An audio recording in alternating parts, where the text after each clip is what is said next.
Yeah, the big discussion has been, is this a class action or do people have to file lawsuits individually? And either way, what are the potential damages that someone can get for having their private information leaked?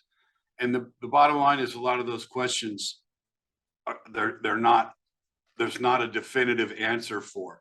The one thing that we have definitely figured out is that a class action is not going to work for everybody and may not work for most people, because in a class action, you might be able to get sort of nominal damages, a very low damage amount, if they can show that the leak was intentional. And now remember, intentional as a term of legal art has different meanings than you might think, just conversationally.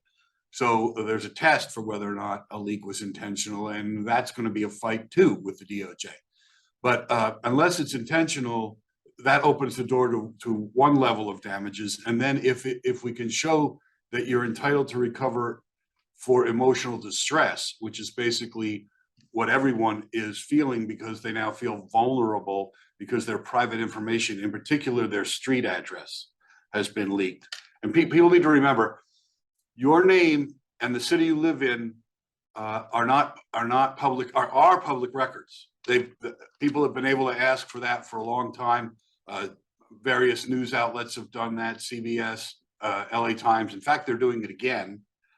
But because the data leak that came out through the DOJ is not, it's on the dark web. It's not publicly available. So these news outlets may have a copy, but they can't use that. So they have to do public records requests, and they are right now, to certain sheriffs, to try and get a handle on who has CCWs. They want to dox us in a different way.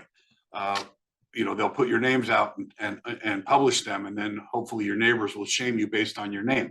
The problem with the DOJ leak was not the names, as a matter of law, because there's a case, CBS v. Block, that says that is public information.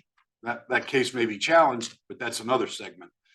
In the meantime, your street address, though, is private information and has never really been released as a matter of practice or a matter of public record in the past.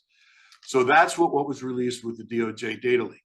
And because of that, because people now feel, CCW holders now feel that bad guys can figure out where they live, that's the cause of the emotional distress. DOJ is going to claim that you're not entitled to emotional distress simply because information was leaked. All you're entitled to is, a credit reporting, free credit reporting for a